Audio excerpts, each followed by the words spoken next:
Bonjour madame, bonjour monsieur, soyez les bienvenus dans cette nouvelle édition de Plaisir de lire, comme chaque mercredi sur Zouk TV. Et comme chaque mercredi, dans Plaisir de lire, nous recevons des invités qui vont nous faire part de leur coup de cœur, de leur amour de la lecture.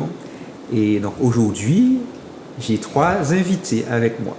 Donc à ma gauche, nous disons bonjour à...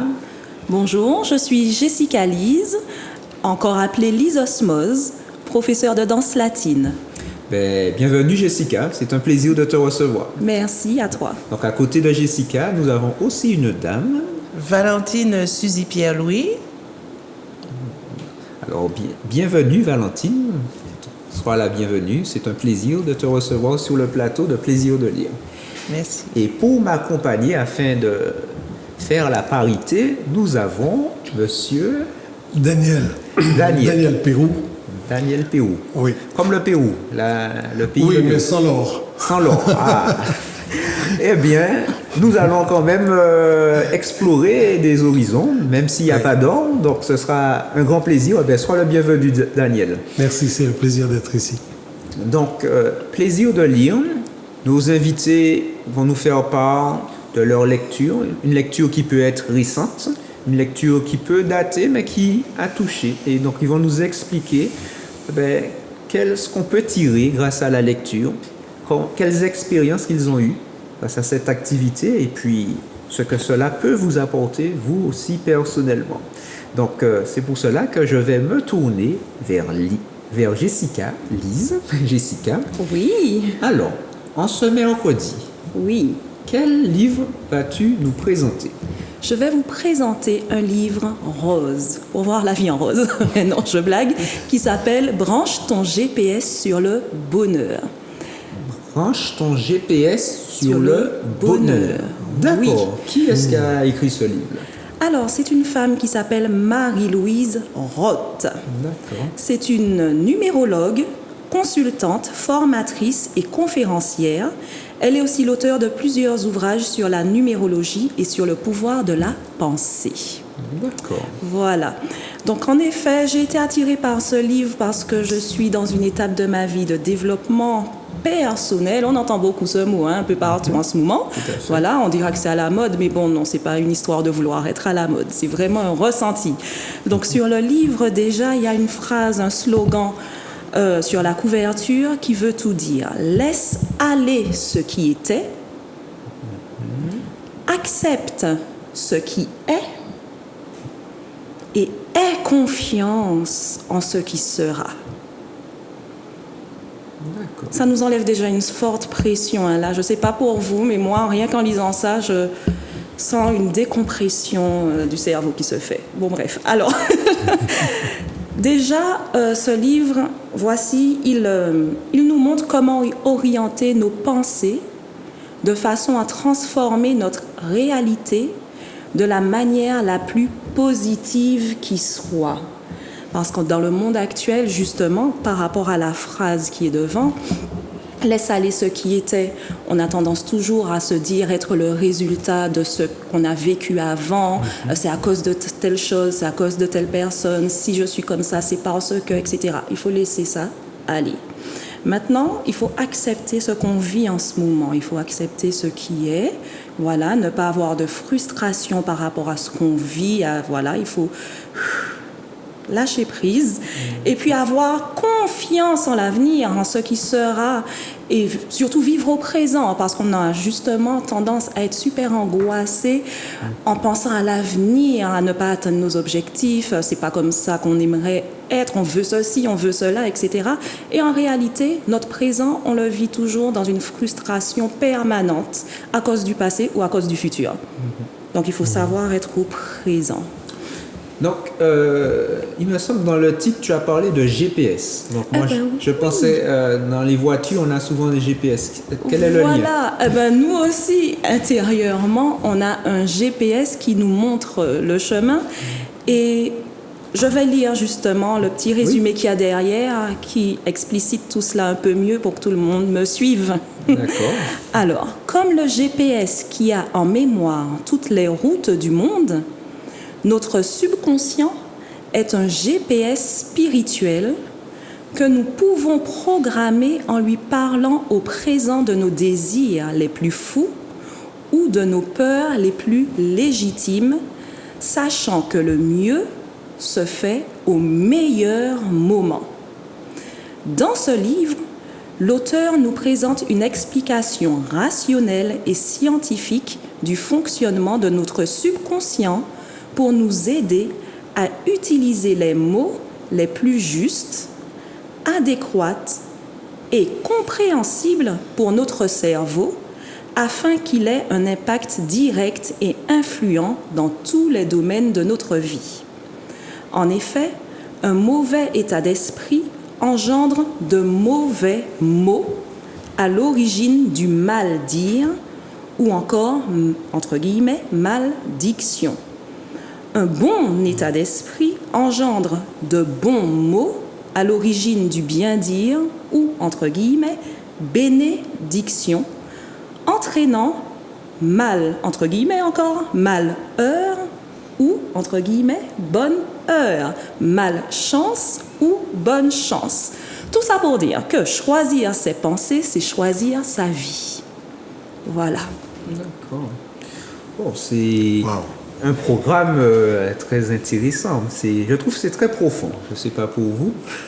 Mais brancher son GPS sur le bonheur. Justement, donc c'est un livre, c'est un programme intéressant en effet. Ce n'est pas un livre que l'on lit pour lire en fait. On se sent un petit peu en formation en le parcourant au fur et à mesure. Donc, ça date pas d'hier que je l'ai commencé. Parce que j'y vais étape par étape. D'accord. Et puis, j'essaie de vivre et de mettre en action ce qui m'est dit, en fait, dans le livre. Et si quelque chose ne me paraît pas assez clair, ou j'ai un doute, ou je me rends compte que je tombe face à un problème, eh ben, je relis. Donc, je suis à la moitié, et ça date d'un petit moment. Voilà. Donc, si je comprends bien, ce n'est pas un livre seulement avec des théories ou des philosophies. Il y a aussi des astuces pratiques, Tout à fait. une feuille de route. Voilà, une pratique. feuille de route, des astuces pratiques, des exemples Un guide. Voilà, un guide. Tout à fait. Tu as trouvé le bon mot. Comment entretenir des pensées positives. Pour concrétiser notre vie en positif. Voilà. Et ce type de livre, il s'adresse à qui? À des jeunes, des personnes, des salariés, des patrons, Alors des là, chefs sincèrement, ça d'entreprise? n'a aucune importance. Ce livre-là, ça s'adresse à tout le monde, mais maintenant, il faut avoir le ressenti, l'envie d'évoluer sur soi, la prise de conscience que, bon, il y a quelque chose qui me plaît pas, j'ai envie de gérer ma vie, d'avoir un contrôle sur...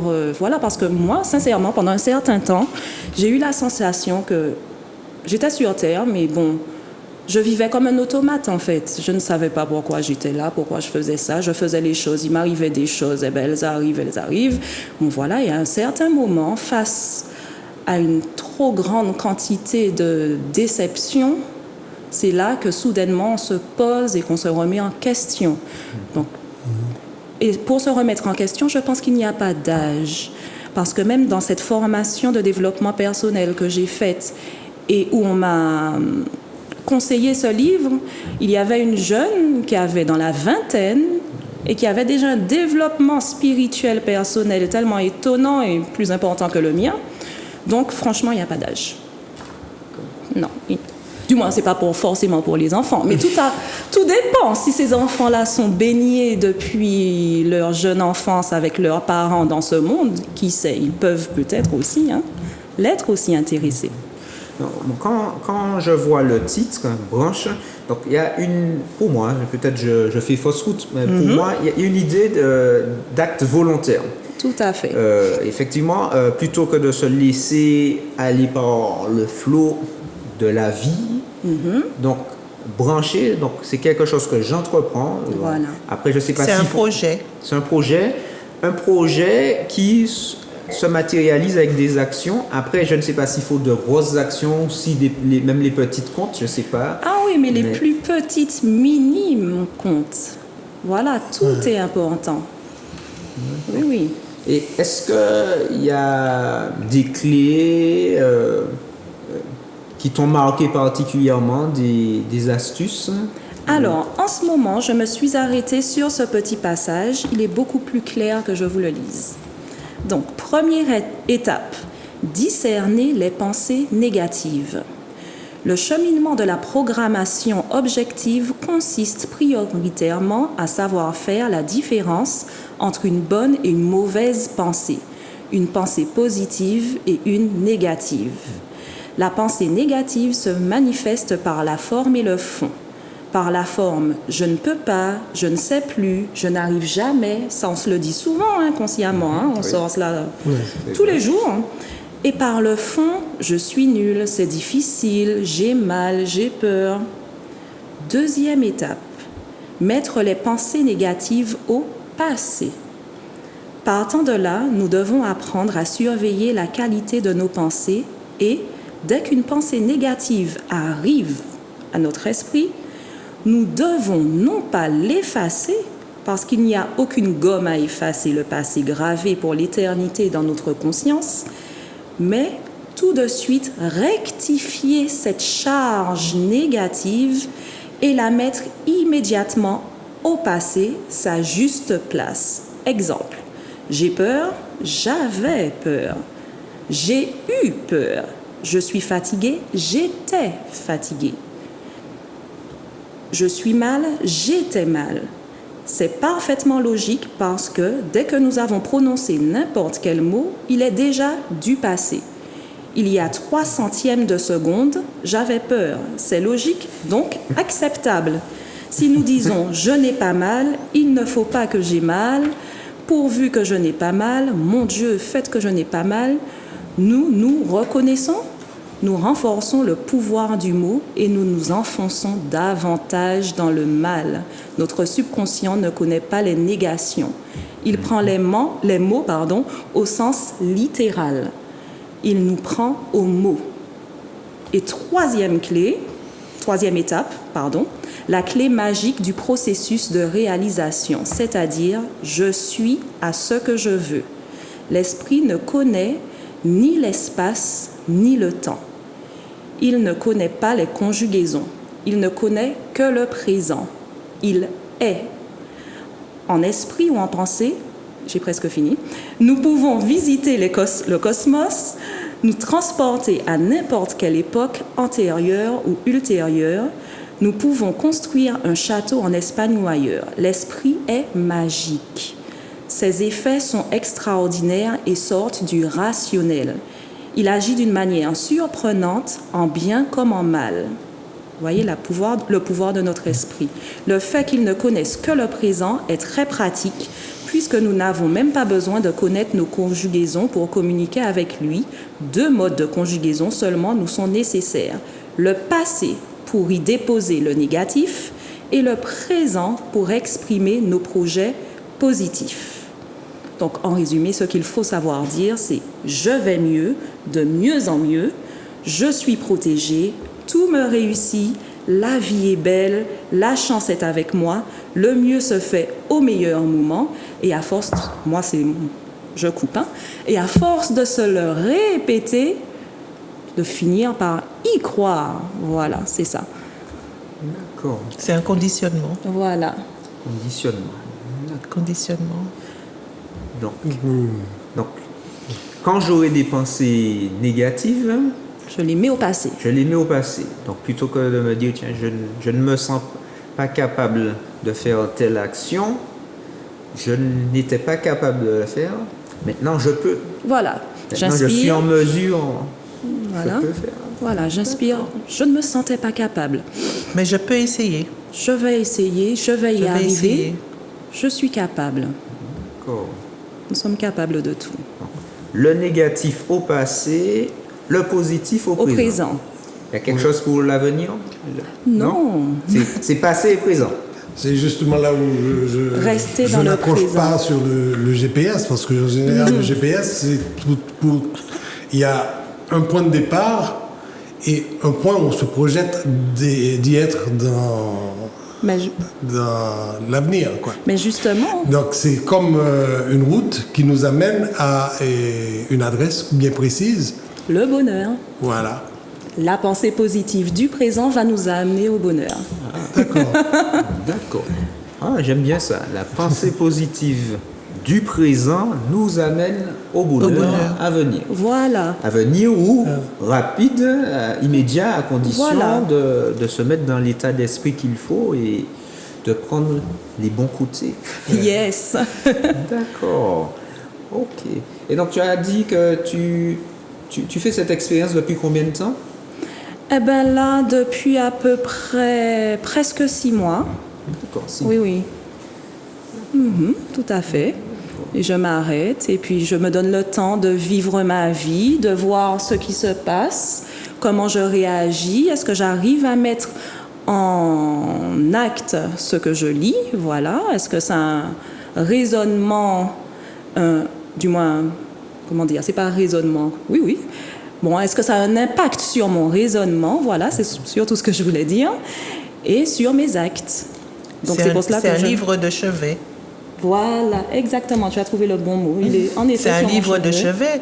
Un livre de chevet, c'est ça en fait. C'est pas un livre qu'on lit d'un bout à l'autre, mais un livre qui nous inspire chaque jour. Voilà, exact. C'est pourquoi il est à notre chevet. Exact, yes. C'est très intéressant. C'est très intéressant. Je pense que tout un chacun, on passe des fois par des phases où on pense négativement, Oui. où on peut avoir des doutes, Je lisais quelque temps un sportif de haut niveau qui disait qui était bien reconnu dans son sport, dans sa discipline.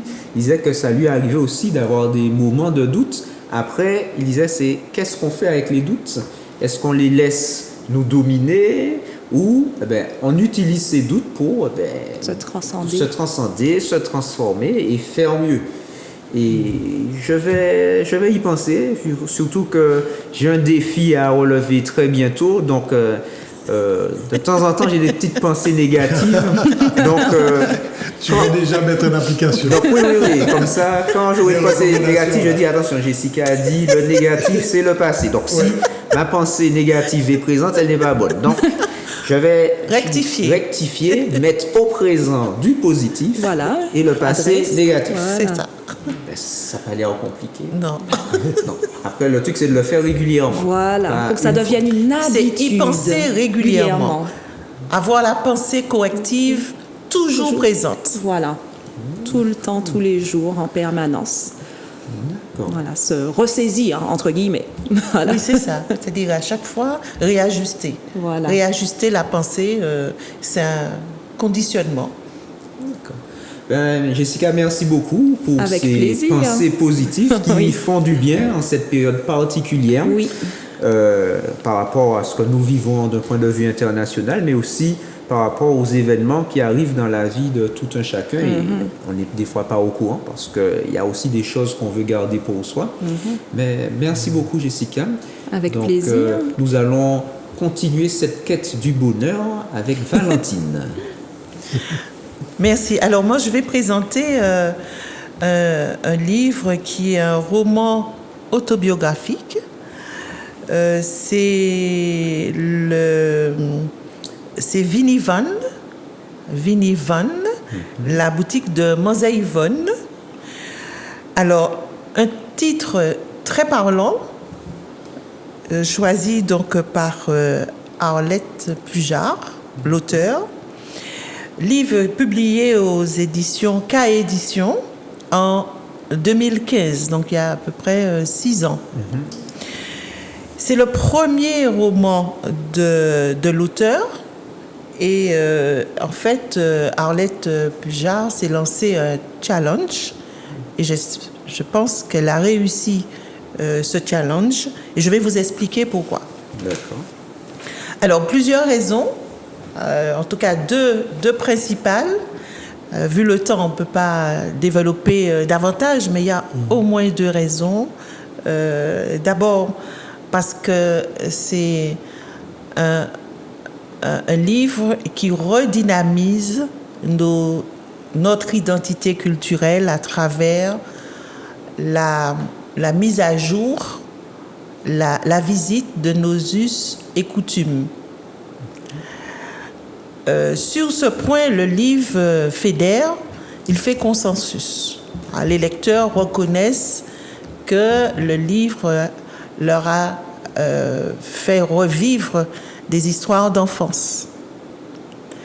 Et les lecteurs ont beaucoup apprécié les rencontres avec l'auteur pour justement, en petits groupes ou en groupes plus élargis, pouvoir évoquer des histoires qui vécues à partir donc ce qui est dans le livre, mais aussi d'autres histoires. Donc ça a été des sortes d'ateliers de redynamisation, de mémorisation de notre histoire, les moments qui nous ont marqués, les histoires. Alors il y en a des quantités, hein, je ne suis pas en mesure là tout de suite et je ne veux pas développer trop, mais en tout cas cet aspect a beaucoup fédéré. Alors Anita est née à Marseille, donc Anita c'est l'héroïne, elle est née à Marseille et c'est au cours de ses allées et venues entre Marseille et la Martinique qu'elle a découvert la Martinique où habitait donc sa grand-mère, hein, alors qui s'appelle donc Mère Yvonne, qui est une femme exceptionnelle. Alors, Anita nous montre aussi, nous laisse découvrir ses capacités d'adaptation qui lui permettent de mettre en place une sorte de faux filage culturel. Alors, entre, bien entendu, Marseille et la Martinique, mais aussi lors de la découverte des différentes communes de la Martinique. Alors, en fait, c'est là qu'elle se construit ses repères, elle se construit tout simplement, en fait. Elle construit son identité culturelle aussi à travers ses différentes visites et les gens qu'elle rencontre, les journées qu'elle passe dans la boutique de sa grand-mère, aux côtés de celle-ci, lorsque les habitants, les clients viennent acheter, comment ça se passe, toutes les scènes de vie, en fait, elle les découvre à ces moments-là. Donc, c'est un autre univers qu'elle découvre lorsqu'elle est en Martinique. Mmh.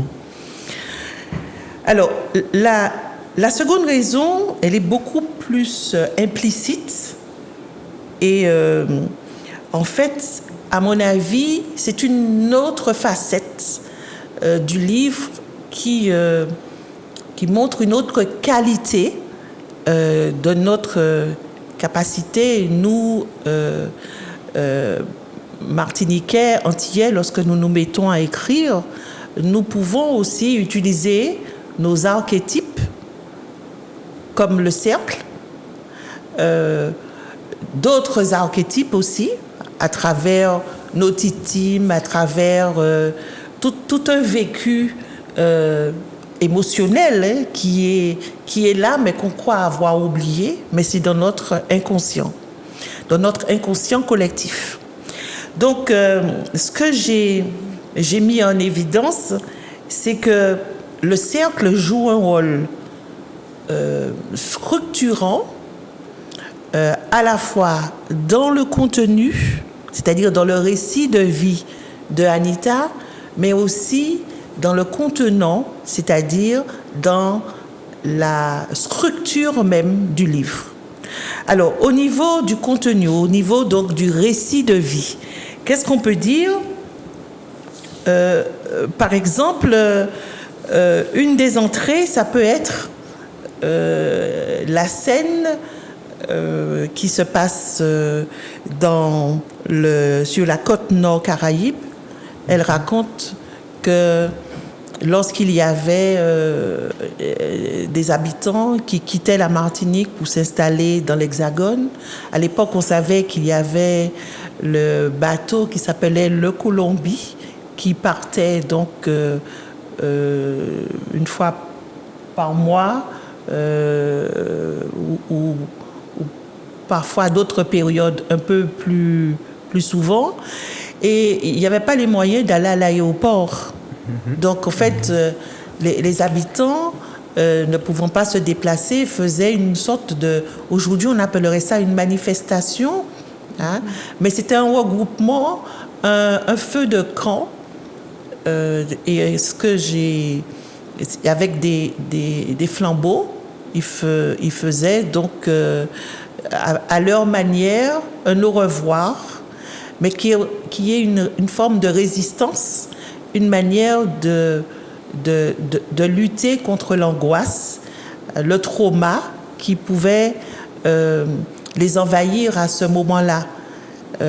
Donc, il s'agissait donc de non seulement se regrouper, mais de faire front en invitant les différents éléments de la nature, le feu, le bois, le feu, bon, les feux de camp, le bois, parce que c'était des flambeaux, et puis ils agitaient donc des foulards, autrement dit l'air, et c'était des foulards blancs, là, pour purifier aussi l'air. En fait, je ne raconte pas une scène de cinéma, c'est véritablement comme ça que ça se passait à l'époque, mais tout naturellement. C'est-à-dire qu'on faisait ce genre de regroupement, inconsciemment, on se mettait dans cette position-là pour faire front parce qu'on vivait une situation douloureuse.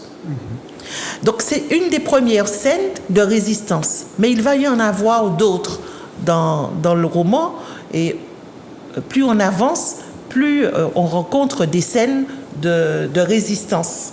Et en fait, ce que je voudrais aussi dire sur cette scène de résistance que j'ai beaucoup aimée, c'est qu'elle était accompagnée par ce que j'appelle notre mantra, c'est-à-dire adieu foulard, adieu madras, d'accord, qui était une manière d'exorciser la douleur.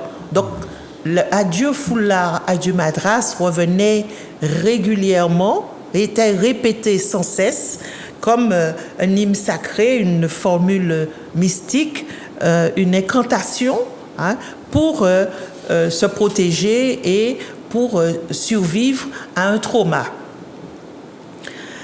Donc nous avons fait ça dans notre culture.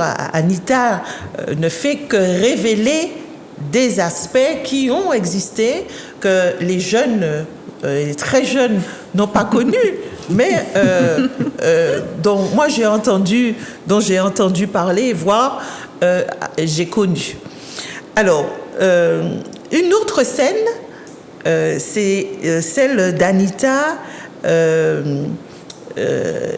du père d'Anita, que j'aime beaucoup, hein, aussi cette scène. Le père d'Anita pousse, mais aussi Anita, tous deux cherchent dans l'Hexagone à sauver leur intégrité. En fait, le père d'Anita est tout fier de remettre un billet de 10 francs au chauffeur de taxi comme pourboire. Et en fait, il a reçu un refus qu'il a vécu comme rejet. Et il est en colère.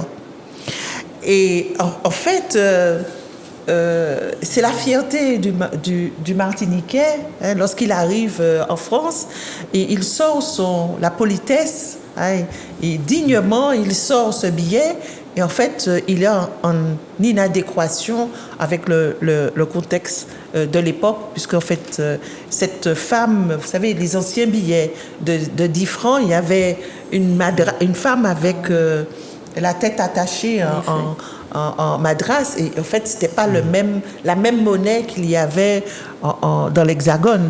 On avait une monnaie spécifique ici. Oui, tout à fait. Hein? Donc, une autre scène encore, c'est en fait Anita subit de mauvais traitements à l'école, comme en fait elle était un peu différente, et et inévitablement, elle était taquinée, voire plus. Alors, je ne vais pas dire harcelée, parce qu'en fait, elle s'est défendue très rapidement. Et en fait, on sait que Anita, c'est un prénom d'origine hébraïque qui veut dire grâce. La grâce, à partir du moment où elle a compris qu'elle pouvait faire l'objet d'agissements désagréables, la grâce a été transformée en résistance. D'accord ? On pourrait l'appeler à ce moment-là Miss Résistante. Alors, donc, le cercle est utilisé aussi comme stratégie de résistance par les enfants. Une autre scène que j'aime beaucoup, c'est celle où il y a une telle complicité entre Anita et une petite copine algérienne qu'elles avaient imaginé un moyen de communication efficace, un dialogue personnel très intime. Et qu'est-ce qu'elle faisait ? Donc, tous les soirs, à la même heure, c'est-à-dire à 20 heures précises, elle prenait donc chacune une lampe de poche et elle communiquait.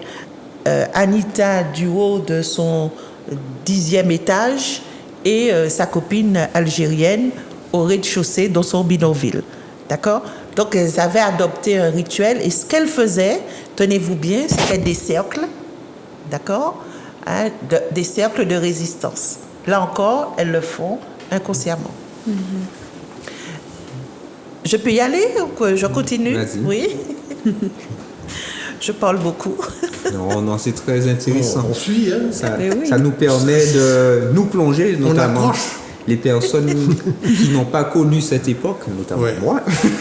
Donc, ça nous permet de nous mettre dans l'ambiance. Mais c'est une autobiographie ou bien c'est... C'est une autobiographie. D'accord. Et en fait, la lecture que j'en ai faite m'a permis de mettre en évidence ces aspects. Alors que Arlette Pujard a rédigé son livre sans jamais travailler sur les cercles. Mais le cercle est un archétype fondamental et lorsque j'ai découvert qu'il y en avait autant, que c'était aussi bien structuré, ça a été un coup de cœur. Le livre lui-même a été véritablement un coup de cœur. Et en fait, si je me permets de continuer, encore une ou deux histoires comme ça, on va dire aussi que le cercle est utilisé par la mère d'Anita aussi. Lorsque son dernier enfant naît, Adrien, elle utilise une pièce de 5 francs qu'elle pose sur son nombril, d'accord, pour faciliter la cicatrisation. Alors, bien entendu, le médecin dit « Mais non, mais en fait, ça ne sert rien. » Mais elle ne répond pas au médecin parce que elle trouve que non seulement, enfin, elle sait qu'il n'est pas à son écoute, c'est une autre culture, mais aussi que ses croyances à elle ne s'expliquent pas. Il suffit d'y croire pour que ça marche. Comme elle y croit, alors donc elle espère avoir le résultat qu'il faut. Alors, en fait, toutes ces scènes sont des adaptations comportementales, des résistances symboliques qui constituent une première entrée dans le livre, une manière donc de regarder nos us et coutumes à travers les archétypes, à travers ce que nous propose notre inconscient collectif. D'accord. On retourne, on a parlé de subconscient, inconscient collectif, résistance. Je trouve que tu as aussi donné des éléments de développement personnel tout à fait. D'une autre époque, mais dont les principes peuvent être utiles jusqu'à aujourd'hui, 2021. Mais ce que moi je ressens en écoutant Exposé justement à présenter ce livre, je vois que c'est aussi une œuvre de mémoire, d'expression culturelle. Tout à fait. Des choses traditionnelles qu'on a tendance à perdre Et justement à cause du problème de l'acculturation. Alors que c'est important, puisque c'est dans notre inconscient collectif, ça fonctionne. Ça fonctionne. Et au lieu de valoriser et de mettre à la bonne place, en fait, c'est qu'on n'a pas trouvé la bonne place pour poser, valoriser ces parties qui nous appartiennent. C'est notre parcours, c'est notre vie. Et si on perd nos repères, alors là, on est plus On a une crise identitaire aussi. Mais oui, c'est ça. En tout cas, merci beaucoup, Valentine, pour ce retour vers notre patrimoine, notre passé commun, passé qui nous aide à penser le présent. Tout à fait. Penser le présent, et puisque dans le passé, il n'y a pas que du négatif, il y a aussi des choses positives qu'on peut utiliser aujourd'hui afin de consolider les choses pour l'avenir. Exact. Et c'est pour cela que nous allons aussi nous tourner vers Daniel. Est-ce que nous allons rester dans le même domaine, le même pays ou... Non, mais on reste quand même dans le même... comment dirais-je... bassin. Voilà. Et par contre, ce que moi je vais présenter aujourd'hui comme lecture, qui est pour moi quelque chose de passionnant, puisque... Et je fais de la généalogie. Et il s'est trouvé que je suis tombé sur ce livre. Pourquoi ? Parce que ça parlait justement d'un personnage qui me tient à cœur, parce que il est de ma famille. D'accord. Et il s'agit de Toussaint Louverture. Toussaint Louverture. Oui. Et il y a beaucoup de gens qui ont écrit sur Toussaint, mais rares sont les livres qui m'ont vraiment accroché. J'ai pris ce livre tout à fait par hasard. Et quel est le titre de ce livre ? Ce livre est de Jean-Jacques Salgon. D'accord. Et ça s'appelle Ma vie à Saint-Domingue, mais qui parle de Toussaint Louverture. Le livre, un peu comme le livre de Vinnie Von. Voilà. C'est l'auteur voyage entre le présent et le passé. Et en revisitant justement la France et ses colonies, particulièrement avec Saint-Domingue, parce qu'il avait quelque part un manque, parce qu'on ne nous apprend pas l'histoire vraiment de la Caraïbe dans l'histoire de France. Et donc lui, il a fallu qu'il se réapproprie un peu cette histoire, à faire des recherches. Et ce qui l'a amené à le faire, c'est que il est avant tout instituteur et il a enseigné la physique et la résistance des matériaux à l'école des ingénieurs à Yamoussoukro, en Côte d'Ivoire. Oui. Il a été coopérant là et c'est là où il a eu la piqûre de rechercher un peu certaines origines africaines, mais il a toujours été fasciné par le personnage de Toussaint Louverture. Et ce qui m'a, moi, accroché, c'est que, justement, en faisant mon arbre généalogique, en lisant ce livre, j'ai retrouvé un peu l'origine même de la famille. Parce que nous venons de ce côté-là, du royaume d'Alada. Et il a parlé, dans ses recherches, justement de la légende qui accompagne la création de ce royaume.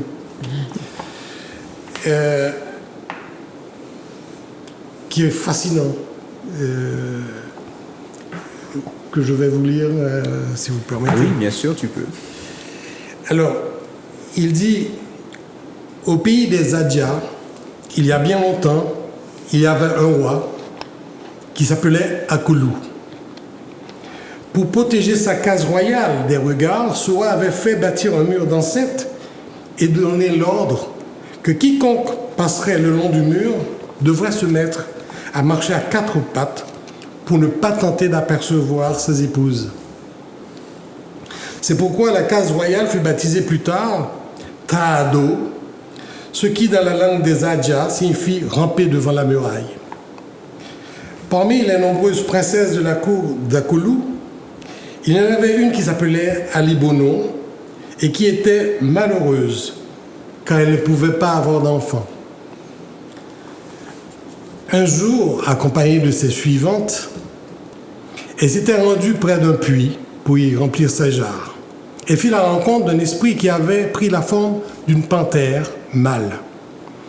À la vue de la panthère, toutes les suivantes prirent la fuite, mais la princesse Aligonon, malheureusement et nullement effrayée, resta, elle, près du puits. Peu après, voici que les suivantes reviennent, accompagnées des hommes du village, armés de flèches, d'arcs, car c'était un village de la forêt et beaucoup d'hommes étaient de vaillants chasseurs. Mais tout le monde fut bien surpris de trouver Aligonon saine et sauve, près du puits, et de voir que la panthère avait disparu. Et des mois qui suivirent, on vit que le vent de la princesse s'arrondissait. Et tout le monde comprit qu'elle allait enfin mettre au monde un enfant. Ce fut un garçon qui naquit. Il était roux et velu, fort et bien constitué, avec des ongles longs. Il s'appelait Agassou, ce qui dans la langue des Adja veut dire « fils de l'adultère ». Agassou vécut dans son village, devient un robuste jeune homme dont tout le monde admirait la force et la bravoure. Le roi Tado, parmi ses nombreux fils, le choisit comme successeur. Et quand ce roi mourut, Agassou régna à son tour et eut de nombreuses descendances. Alors, et je vais abréger un petit peu pour aller un peu plus loin. Il y a eu une lutte fratricide entre Yagou, celui qui avait été choisi, et Kosoé, et il a tué son frère. Et il fut banni du village. Et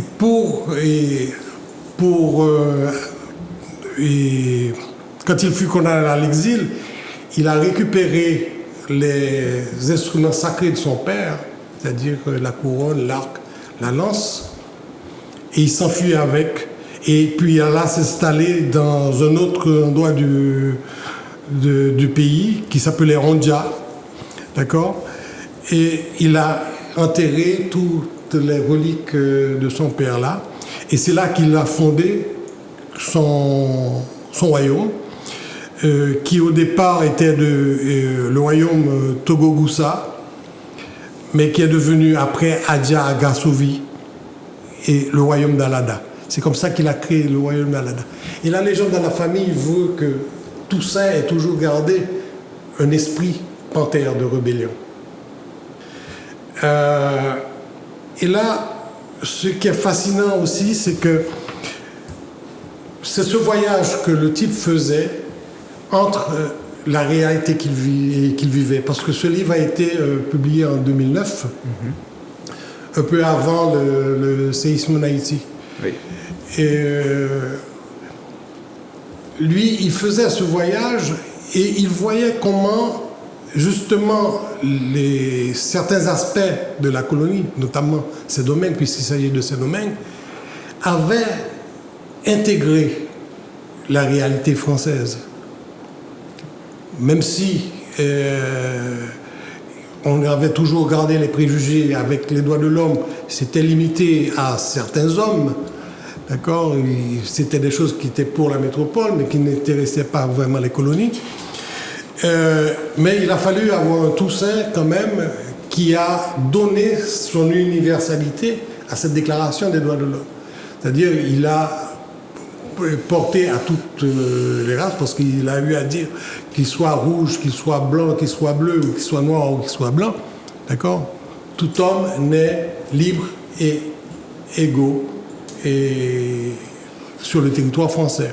C'était d'ailleurs l'article 2 de sa constitution, d'accord. Mais ce qui est aussi intéressant dans ce livre, c'est que c'est là où j'ai appris comment a été capturé le père de Toussaint, Déguénon. Déguénon-Garou, qui était le fils héritier,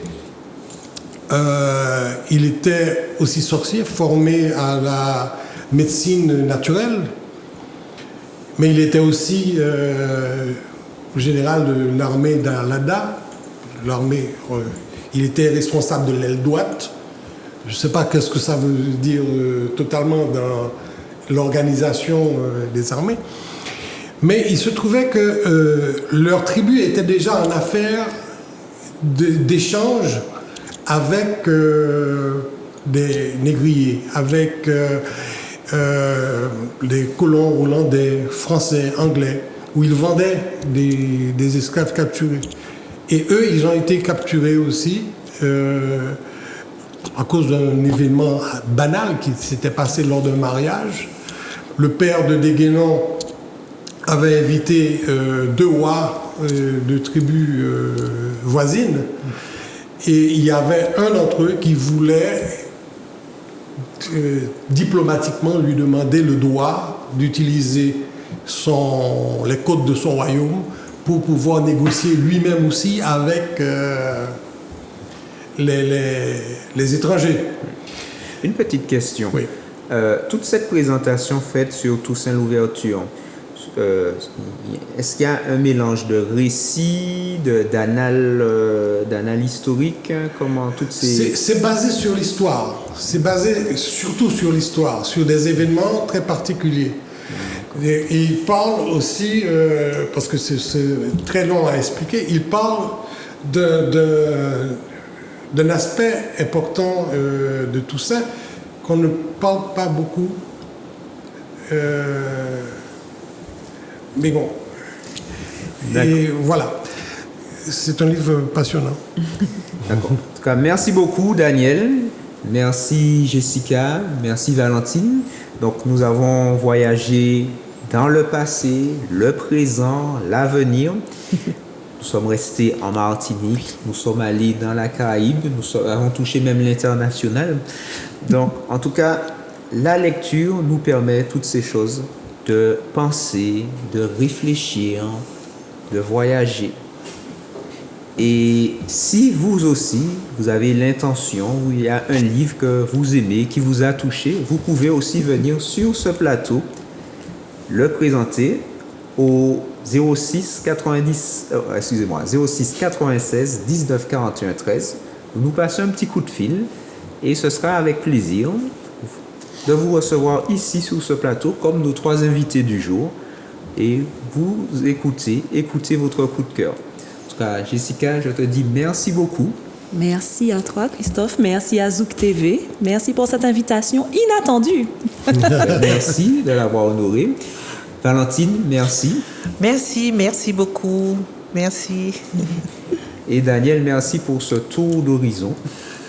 Merci de m'avoir reçu. Ça a été un plaisir de partager avec vous. Donc, cette édition s'achève. Donc, nous vous disons rendez-vous à mercredi prochain, comme chaque mercredi, sur Zouk TV, dans Plaisir de lire. Bonne fin de journée et je vous dis à très bientôt.